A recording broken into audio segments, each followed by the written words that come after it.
CRZY Radio, and the big CRZY Awards ceremony is about to be underway. If you didn't get a ticket, it's too late now. The ceremony is sold out, but you can listen here on CRZY Radio or tune into CRZY TV to watch the awards tonight live as they happen right here in Murgatroyd. Don't worry, Imogene.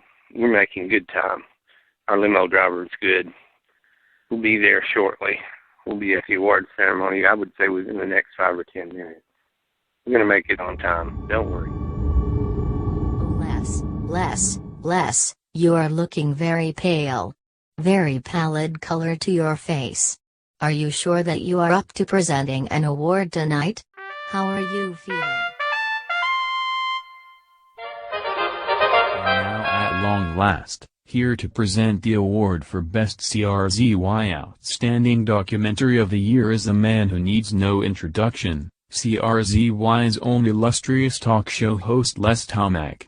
Let's give it up for Les, ladies and gentlemen. I've just been handed an envelope, ladies and gentlemen. But it's not an award announcement. I have some sad news for everyone out here. Ronson Kilroy, my colleague at CRZY, has been critically injured in a car accident. That's all the information we have at this time. Oh my God. Les has collapsed on stage. Is there a doctor in the house? Somebody call 911. He's unconscious. Help. Oh my God! Help. Les Tomac just collapsed on stage. I'm not sure, but this could possibly have something to do with the Ronson Kilroy accident. CRZY News Bulletin with Julietta Slidestepper. Tonight at the CRZY Awards ceremony, Les Tomac collapsed on stage and was unconscious at the time emergency medical responders arrived to transport him by ambulance to a nearby hospital. His collapse, from causes yet unknown, occurred immediately after he was handed the news of today's car accident involving Ronson Kilroy, who himself still remains, at this time, in critical condition. We will be bringing you further updates on the conditions of both men as more information becomes available.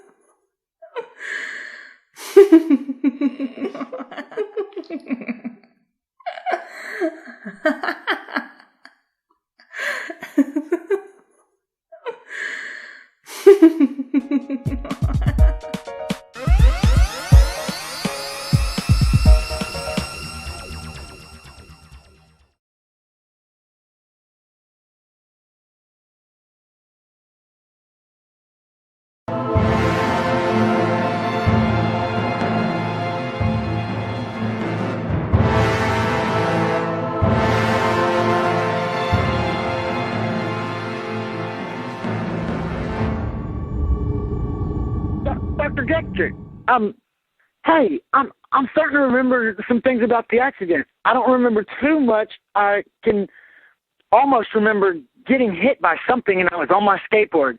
Did your grandfather leave any notes about the accident? You are partially correct, so you are indeed experiencing partial recall of the event.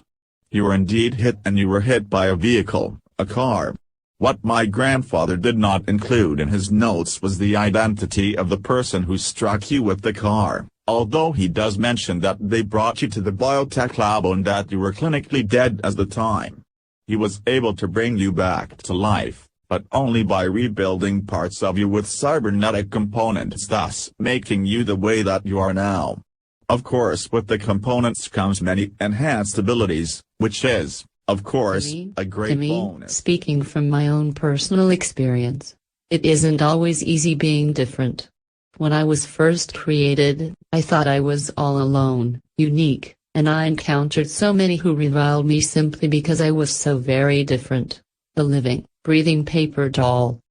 But you and your skateboarder friends were some of the first to come to my rescue and to support me, and for that I shall always be grateful. And you warned me and Woody that time back in the 1690s when the nearby religious fanatics were going to burn me and Woody and the two Wakanani Indians at the stake. And then you were on the scene when the Murgatroyd serial killer dismembered me and you taped me back together and got me to the biotech lab where the original Dr. Getrick saved me. So you have been there for me, Timmy, and I certainly hope that I can do the same for you. Well, Hang in Flashy, there. Timmy, if the two of you will excuse me, I have a patient that I must attend to. I must check on Lieutenant Slokowski's recovery since he was attacked by that creature on Glassy M1. I will talk to you both again very soon. Have a great evening.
Vesper.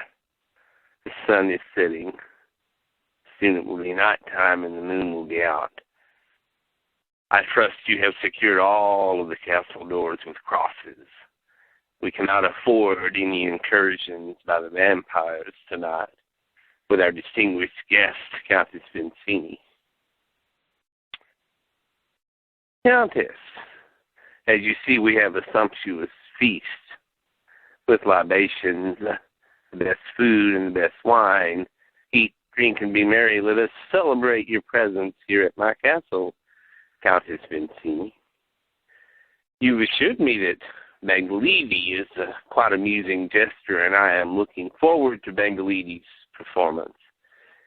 I am so much in need of amusement, for there has been a great deal of tension recently in the area. Nothing you should concern yourself about, Countess. I have everything well under control. I am Bangalidi, Bangalidi, Bangalidi, Bangalidi. I'm here to amuse you tonight, folks. I was born a peasant, but tonight I'm dining on pheasant. When does a fellow really start being a fellow? Why, when he meets the fair maiden Sharon of Cielo. Guess what? Guess what? Guess what? Wind me up, and I'll pop out of a box. Pour me a little bit of wine, and I get even more wound up.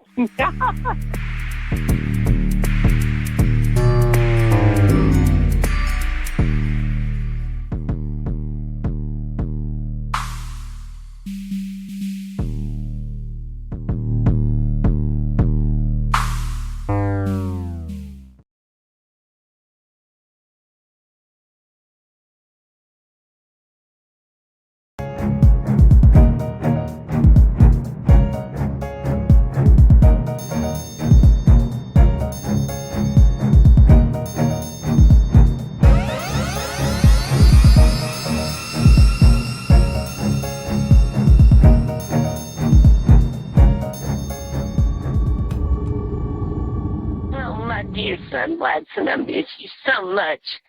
Mama's burning that autograph book that he gave me at Imogen Zakowski in Effectual Mail. I'm burning that book. I'm destroying it. It ended up being Ronson. She shouldn't have loaned him her car. That was supposed to have been Imogen in that car. I won't get any peace of mind until I avenge your death, Watson. I won't get any peace of mind until they're all dead. And that poison that I put in Les Tomac's coffee this morning, he collapsed at that award ceremony, but he's still alive. He's at the hospital. But since he thinks I'm so nice and he likes me and I'm his assistant now, I can sneak into the hospital room and take care of him there. Yeah, I'll just have to wait until that bitch Imogene isn't around. I'll take care of her. I'll have to lure her away from the station somehow. They're all going to die, Blatson. I won't get any peace of mind until I avenge your death, Blatson. I love watching you do your artwork. I miss you, Blatson. I miss you. Mama's going to get revenge for you, Blatson. Yes, she is.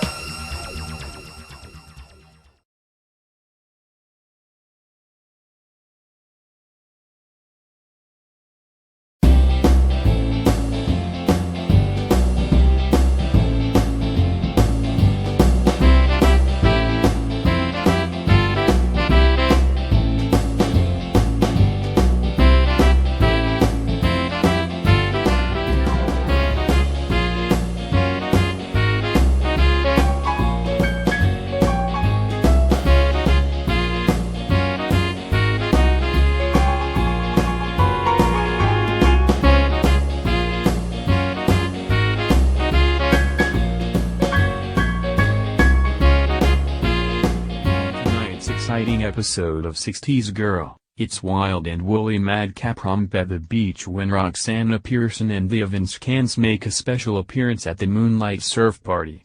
It's big kahuna time, like wow Kazal man. Far out, catch a wave, dude.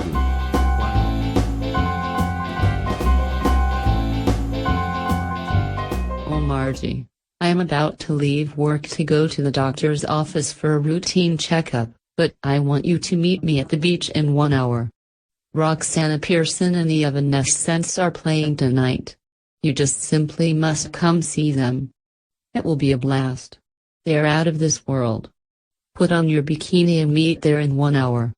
Okay, bye-bye now. Good afternoon. I am here for my appointment with Dr. Edwards.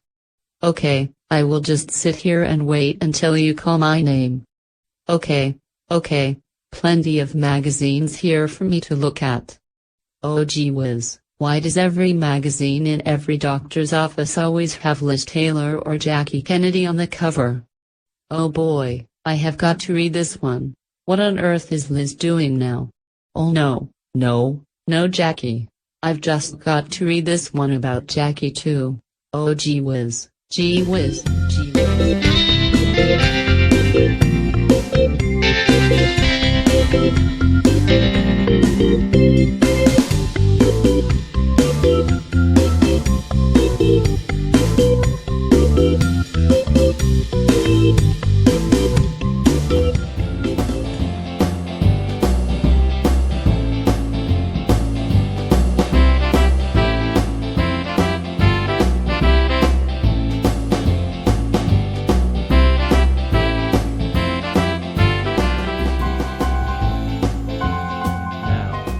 Perform for you tonight here at the beach, it's Roxanna Pearson and the Evanescence.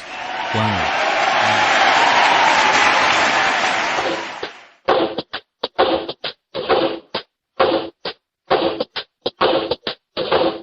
Julie baby doody doody doo wah wah.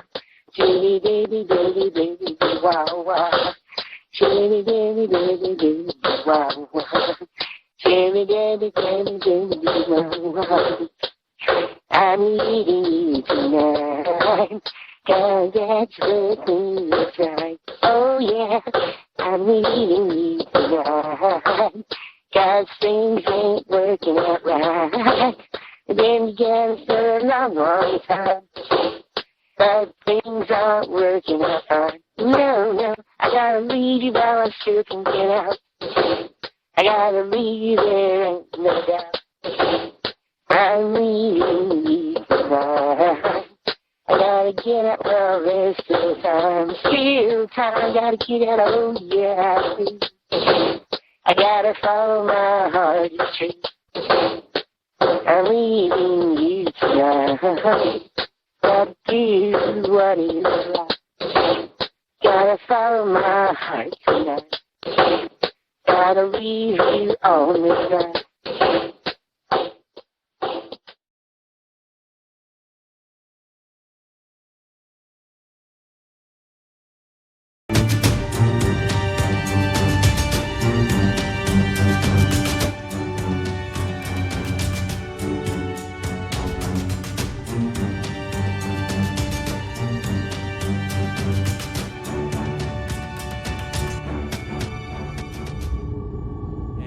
Hey, everybody get ready, the big boss is flying back tonight. She arrives at the Murgatroyd airport at 3 a.m. I want everybody in every division to get things in tip-top shape. Handyman, you guys get that black carpet finished and get the black curtains hung, pronto. Judy is very demanding and wants her office redone to very exact specifications. Make sure the windows are tinted too with a deep tint that blocks the sunlight. She's developed a sensitivity to sunlight, she says. Get that big walk-in closet built in the corner over there with the bed inside. She says she will be sleeping here at the office sometimes. Hey, you remember the new rules too, part of her new non-offensive politically correct workplace agenda. No religious symbols of any kind. This means no crosses or crucifix necklaces to be worn at the workplace. We can do this, people. Keep her happy and it means a raise and a promotion. Piss her off and you'll be in the unemployment line. Now let's get to it, people. Get to it. This is a CRZY News Update. Judy Vincini, the former CEO of Vincini Cosmetics, is returning to the United States to stay on as head of the American division headquartered in Murgatroyd. She recently resigned from her long-time position as CEO over the entire company and appointed former model Sharon C.L. Lowe as her replacement. The new CEO, Sharon C.L. Lowe, will remain at the European headquarters in Rome, Italy for the time being. In response to these changes, Vincini's stock again soared today. Rawson Gilroy remains hospitalized from a car accident yesterday, in stable but critical condition, and Les Tolmack, who collapsed at the CRZY Awards ceremony last night, also remains hospitalized, also in stable but improving condition. Murgatroyd weather remains cold and cloudy with possibilities of thunderstorms over the next 2 days. This has been a CRZY News Update.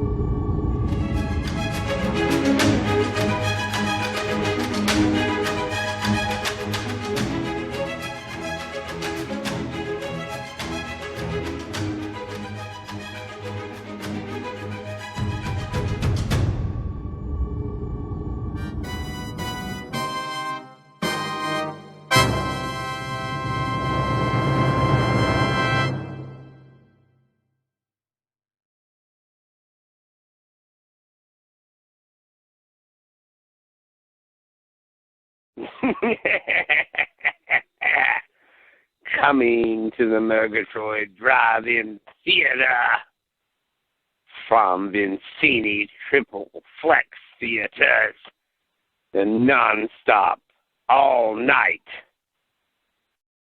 dusk until dawn, fright fest of terrifying movies, one right after the other. You won't be able to get away.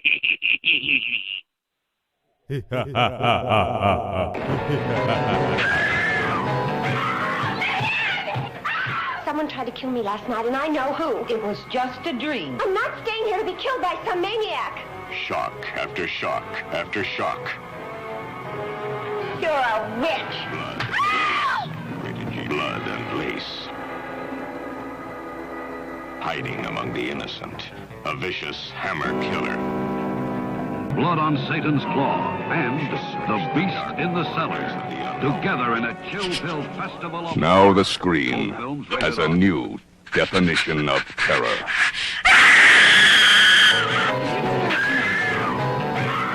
No. So it's real. Someone tried to kill me last night, and I know who. It was just a dream. I'm not staying here to be killed by some maniac. Shock after shock after shock. On Satan's Claw and The Beast in the Cellar, together in a chill-filled festival of horror. Both films rated R.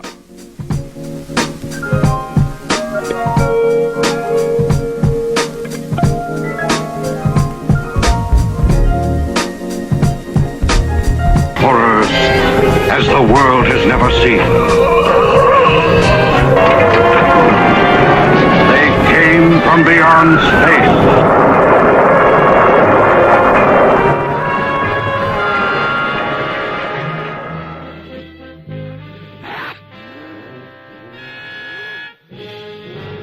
It's an unbelievably terrifying experience, but you must see all this for yourself, if you're brave. You'll see an orgy of bloody terror as a mad fiend transplants human heads in the Cave of Horrors. You'll never forget the creature without a head, controlled by an insane artificial brain. When you see the most shocking screen experience of them all, Beast of Blood.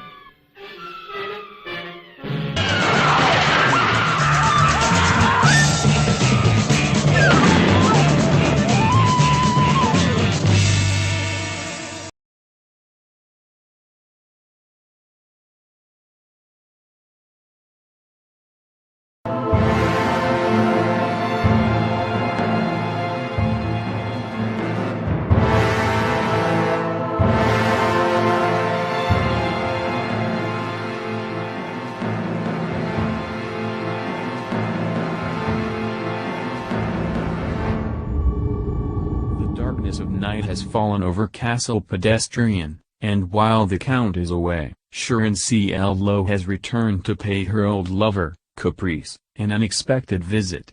Although she would once have felt very intimidated by the huge structure of the castle after having once escaped captivity there, she feels very empowered on this moonlight night, for she indeed possesses extraordinary powers that make her feel almost invincible. Indeed, she has become almost invincible. And her powers are far beyond merely being the CEO of Vincinique Cosmetics, for they are the powers of a woman who is no longer merely human, they are the powers of the vampire, and she is on the hunt tonight. My dear Caprice, I am back, Caprice. It is your old lover, Sharon C.L. Lowe. Look into my eyes, look deeply into my eyes. Now come closer, and let us embrace like we did that night we made mad, passionate love. You miss my flesh, don't you? My, what a nice neck you have. Melt into my arms while I kiss your throat. Yes, yes, yes, Caprice, yes, yes.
I just heard from Les and he is being released from the hospital in about an hour, but he doesn't quite feel up to doing a show tonight, so he asked me to substitute for him tonight. I would like for you to go over the script for tonight and correct any typos you see and give it a thorough read over. I will need it back in a couple of hours. Right now I am heading home during my lunch hour to get things ready for Les. He's coming straight home when he gets released. I will be back later this afternoon. By the way, Les told me he gave you a copy of my book The Ineffectual Male. Have you had a chance to read my book yet, and what did you think of it, Elena? I was going to go up there and visit him.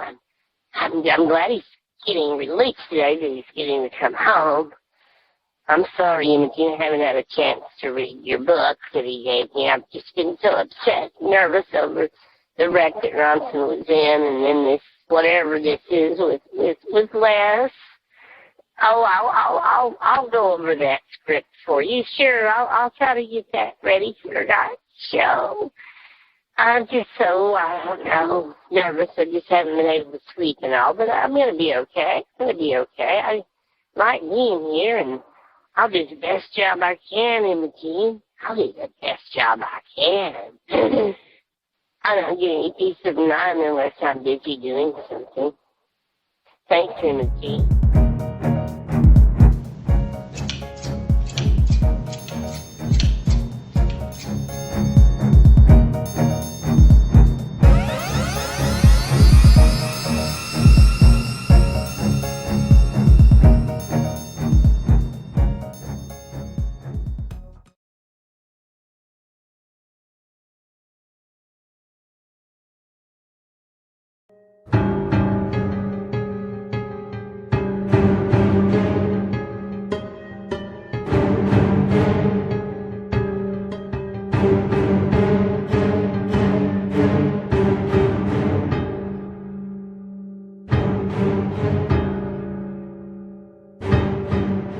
Lieutenant Skiddas here to share one of my strangest, most bizarre cases.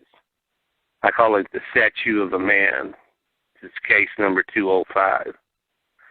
First of all, let me say a little about the perpetrator. She was a big woman, I mean big, like 300 pounds. The abusive husband was half her size. That never stopped him from getting drunk and beating her and the kids. It was a big family, 7 kids, ranging from 2 years old to 14. It was the oldest kid, the 14-year-old, who ended up helping me solve the case. Alfonso Crematato was a taxi driver, and when not on duty, he drank. Hell, he probably drank while driving the taxi, but we never caught him. He did get a couple of public intoxicants and drunken disorderlies, but what drew the most attention to him was the domestic calls. Of course, the scared wife and kids would never talk to us. Well, one day he never showed up for work. Weeks passed. Nobody really missed him or cared. He wasn't exactly a popular guy. Anyway, at about this same time, an interesting statue, a man made of paper mache, was anonymously donated to the Murgatroyd Museum of Modern Art. After a few days, the artist Blatson, who was hosting an exhibit there, noticed a very strong, foul odor emanating from the statue, and the statue was oozing liquids. He mentioned this to the director of the museum, who said not to worry, arrangements had been made by a private collector to have it bronzed, and that it was leaving to go into the private collection of this wealthy, powerful individual. And so this took place. Well, about 2 years later, the widow of the missing taxi driver went to work at the home of the late Senator Quint. And it was with pride and satisfaction that she dusted and cleaned the shiny bronze statue which stood in the foyer of the palatial estate of Senator Quint. Then one day, she gets a little too proud, a little too cocky. She brings her 14-year-old son, Hector Crematato, to work with her. She shows him the statue and points at it and says, "That's your daddy." At that point, Hector came to me at the department and told me what his mom had said. I got the necessary warrant, and with the cooperation of Senator Quint, who didn't want or need the bad publicity a scandal of this type would have brought. I went out to the home with a forensic team, and we took the statue back to the crime lab. Sure enough, there was a body inside. A body identified by dental records and DNA as that of Alfonso Crematoda. After kids and police who had already taken the domestic calls testified at the trial, the widow ended up getting 10 years probation from a sympathetic judge. And that's case 205 from the files of Lieutenant Skidders.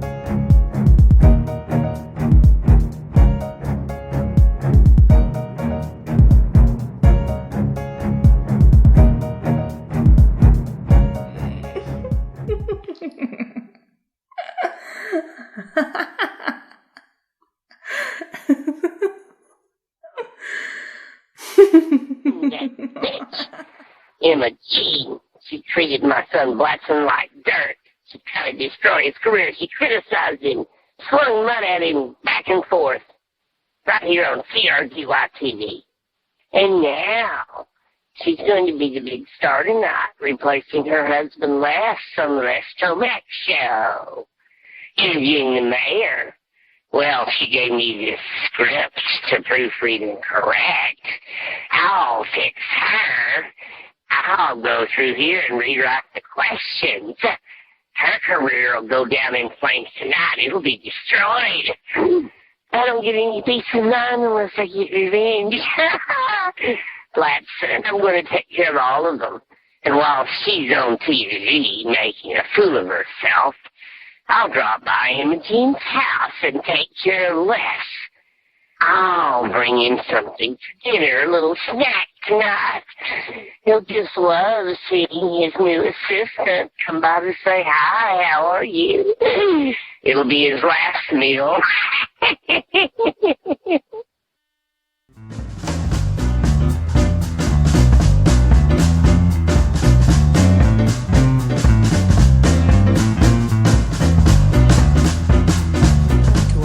Viewers.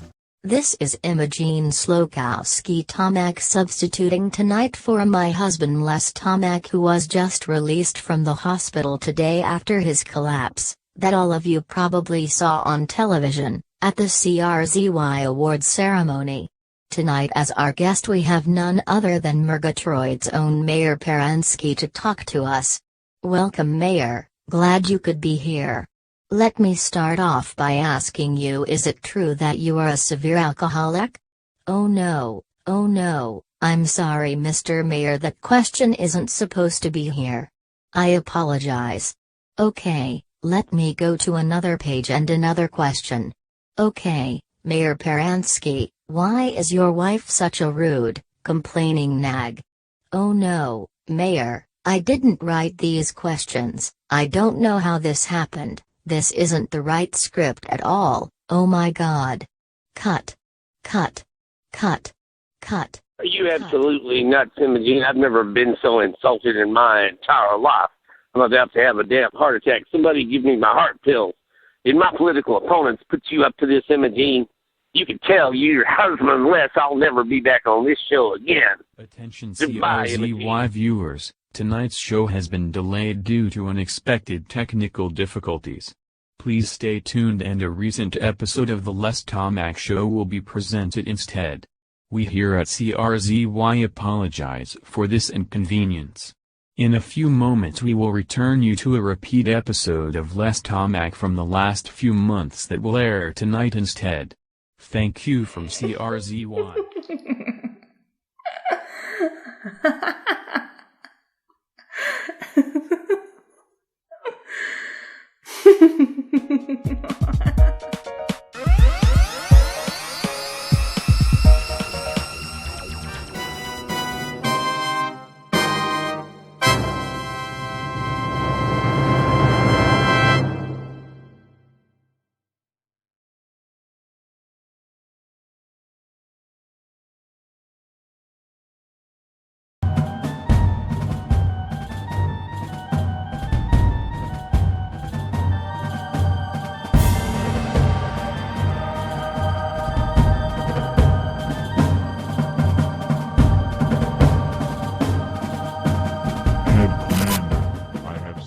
all of their computers and uploaded all of their information. They are a humanoid race from a planet about 12 light years from here, a planet they call Earth. They seem to have 2 alien beings on board, however, a cybernetic life form and a paper-based life form. The 2 beings could be artificial creations as they both contain DNA, like that of the humans who so vastly outnumber them. Their past history indicates a violent, warlike race, and I would submit that their presence here is undoubtedly hostile. They may be a scout force sent here to gather reconnaissance for a future incursion. They may have designs on our system, and this may be an advance vessel to send back information. I suggest we destroy them at once, Head Commander, before they send for reinforcements and attempt to mount an invasion. Attention Orders, Earth Vessel. Sir? Attention Earth Vessel. This is Head Commander Ivanica of the Gronlacus system. You have encroached upon our territory.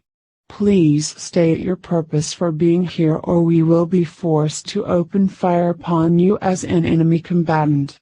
Respond at once. Respond at once. Greetings, Head Commander Ivanica. I am Major Quint, and this is the Earth vessel, the Future Hope. We are indeed here from Earth.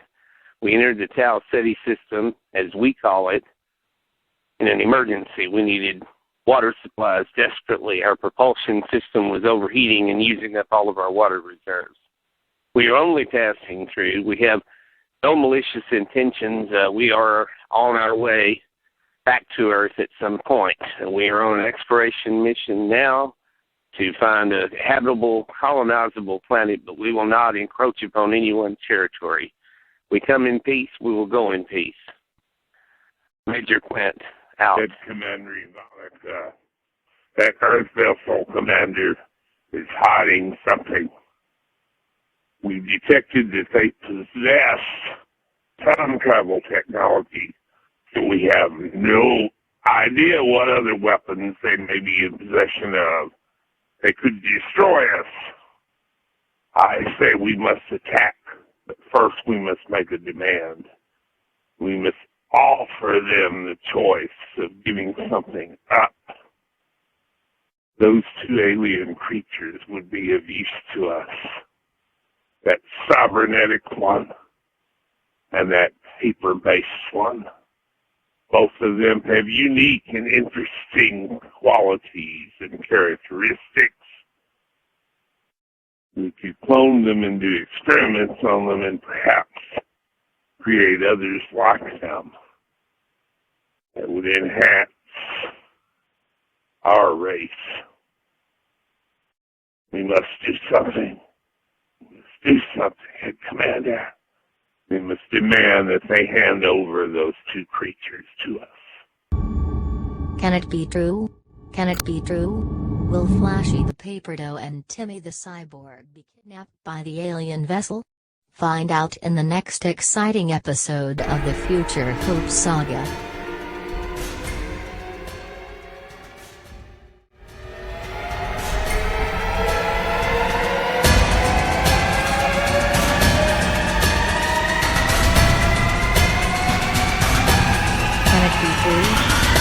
True? Will Flashy the Paperdo and Timmy the Cyborg be kidnapped by the alien vessel? Find out in the next exciting episode of the Future Hope Saga.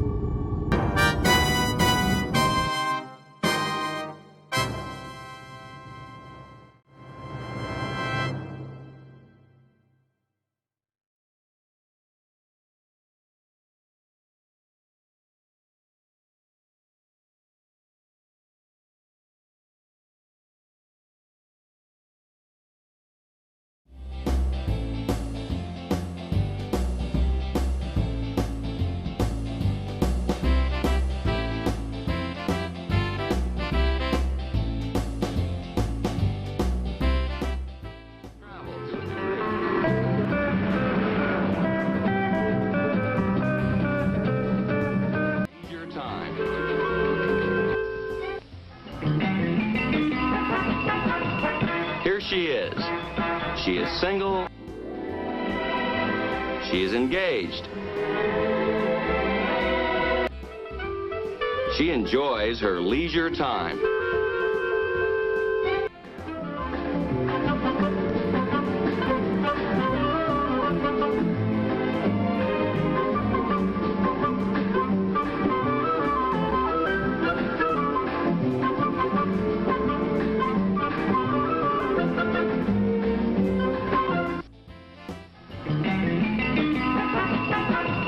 Here she is. She is single and fun-loving.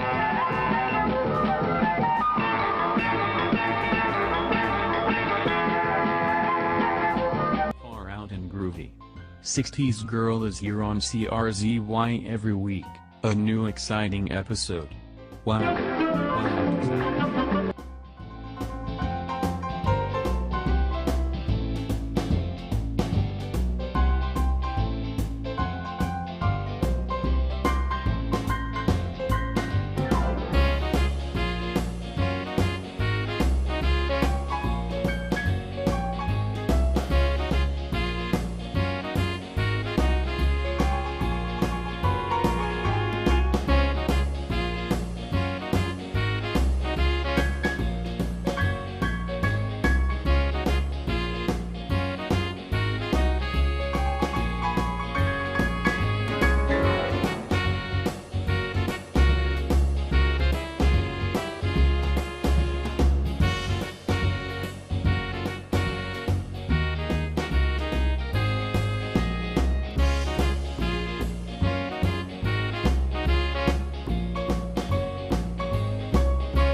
So Doc, you got to put me under so I can get in touch with my root problem and find out what's wrong. Yes, I'm going to hypnotize you. You're going to get sleep. You follow the pendulum. Watch the pendulum go back and forth, back and forth. I want you to remember your early career. This is how you can get back on your feet and be a good assistant director again. All right. It's coming back to me, Doc. It's coming back to me. Yes. Yes, I'm a fashion photographer. I'm shooting those pinup girls for those sleazy men's magazines. Yes. I'm at a photo session now. Up with those tits, up with the tits, up in the air. Keep the tits up in the air. Men don't like to see droopy tits. Come on, I want to see a smile on that ugly mug of yours. It ain't the face we care about, it's the tits. Up with the tits, up with the... Okay, you over there. Twist the ass. Okay, you, I want to see more cleavage. Come on. All right. Whoever's over there with the water bucket, come on over. Dump some water on these girls. We got to get them looking spiffy for the slick, glossy cover of this new issue. Come on now. Light, man, I need some more lights. That's it, honey. Ooh, sweet thing. Smile at me. Grin. All right, now you, I want you to look mad. I want you to look angry. I want you to grit your teeth. That's what I'm like. That's it. That's the sweet shot. That's the shot that'll sell 1 million magazines. Yes, that's it. Grit your teeth, baby. Grit your teeth.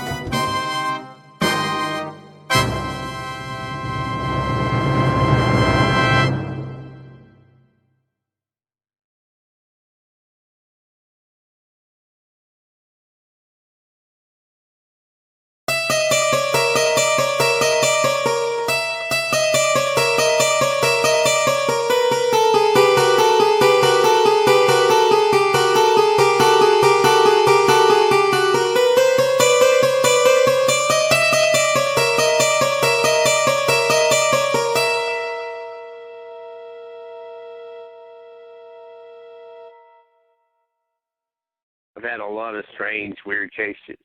And after a long day, I like to go into a bar and have a few drinks with some of my fellow detectives.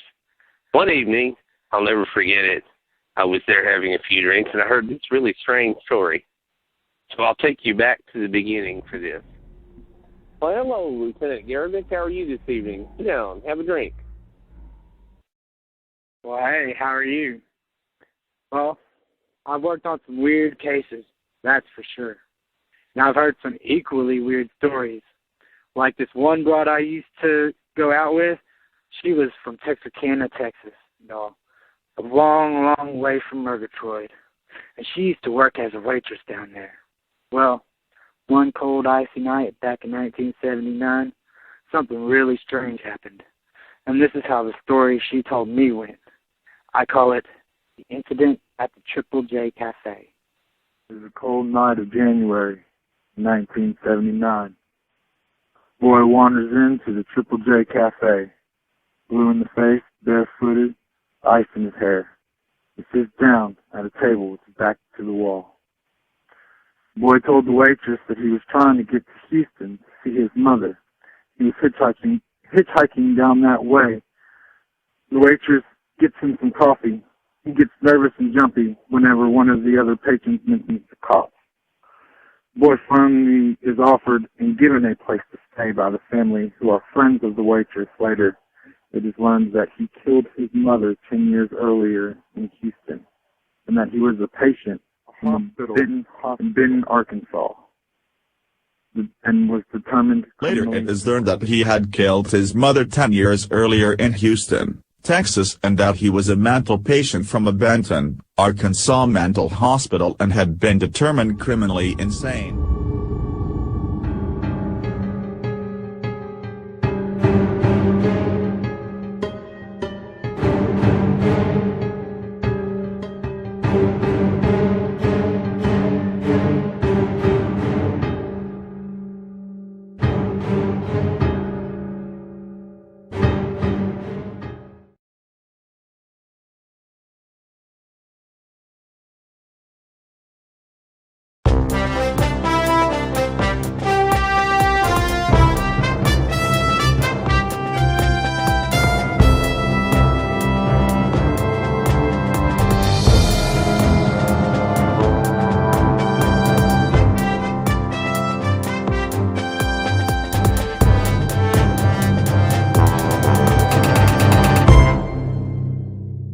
This is a CRZY special report concerning a bizarre phenomenon occurring in Murgatroyd. Good evening, viewers, citizens of Murgatroyd. As most of you by now know, something very strange has been happening in Murgatroyd over the course of the past few weeks, and it has both medical experts as well as researchers baffled. It began with what researchers and analysts are calling Case Zero, and it was a young woman who was a delivery person to the Vincini Cosmetics Corporation. The young woman was discovered in an alley with 2 puncture wounds to her throat. She was cold, unconscious. Paramedics declared her dead, but prior to an autopsy in the medical examiner's office, the young woman woke up, for lack of a better term. The other phrase that has been put forward is the term spontaneous resurrection, now that it has happened 3 different times. We sought out Dr. Derrickson for his observations on this strange phenomenon, and he had this to say to us here at CRZY. Yes. Thank you very much, Hugh Millitson. Well, as you know, I have not had the good fortune to be present when any of the 3 victims of this phenomenon were brought in. You talk about the first woman, the Case Zero. And I know that she was not directly affiliated with the Vincini Cosmetic Corporation, but that she apparently was a cosmetics delivery person who went there frequently, several times a month, as a matter of fact. The other 2 individuals were both males and were the same scenario. They were discovered in different parts of the city, bite marks in the neck, apparently dead, at least unconscious. They're brought into the morgue, declared clinically dead, and then they spontaneously resurrected. The only theory, the operating theory that I would put forward without having further details, and there's a lack of data at this moment, and everyone's baffled. This must be some sort of either a viral type thing or perhaps some sort of a disease which mimics death, and that perhaps in fact the 3 individuals weren't actually dead, they were simply in a comatose state. That would be my initial observations. Again, further data would be required before I could offer any educated guesses or speculations. At this stage, it's simply too early. And of course, I hope there are no further cases, but 3 of them so far, and we do not know the whereabouts of the 3 individuals who spontaneously resurrected after they left the medical examiner's office. They walked right out of the coroner's office, of course, much to the shock and consternation of the persons there. And law enforcement has been unsuccessful in locating the 3 individuals. So thank you again for having me here at CRZY Hugh Millitson. I greatly appreciate it.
I didn't wake you up.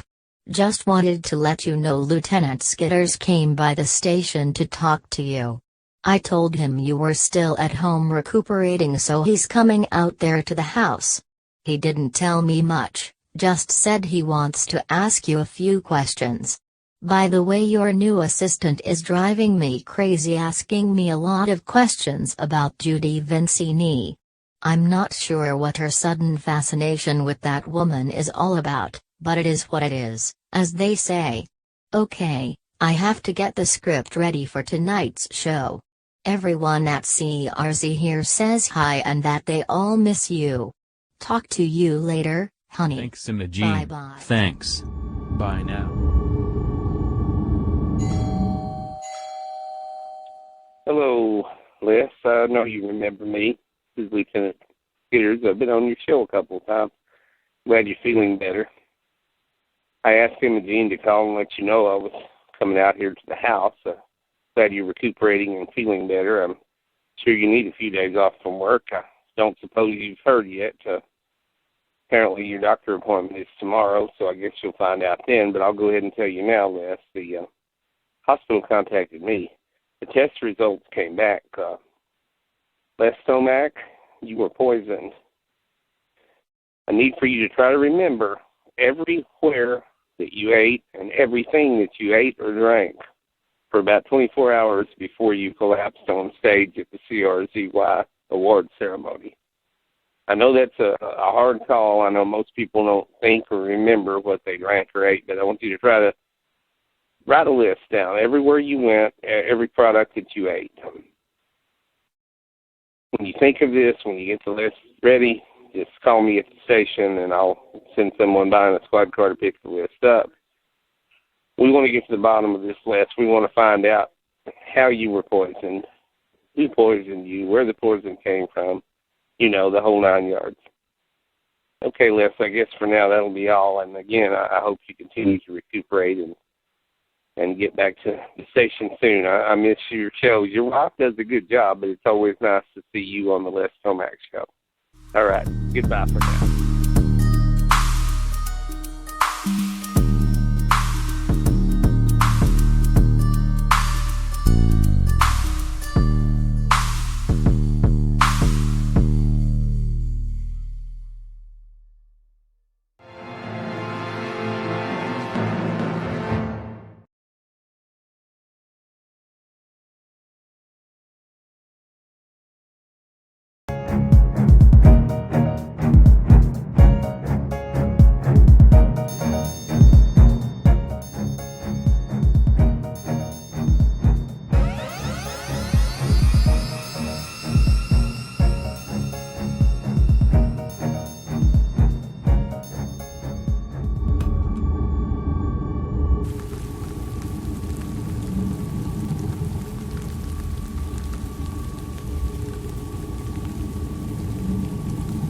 Oh, Blatson, Blatson, my dear son, Blatson.